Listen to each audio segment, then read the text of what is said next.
Acute renal failure.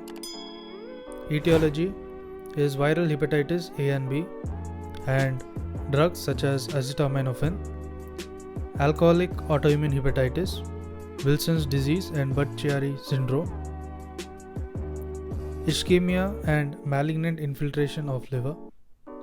Clinical features include the non-specific such as fatigue and nausea, right upper quadrant abdominal pain, and pruritus in jaundice, and hepatic encephalopathy.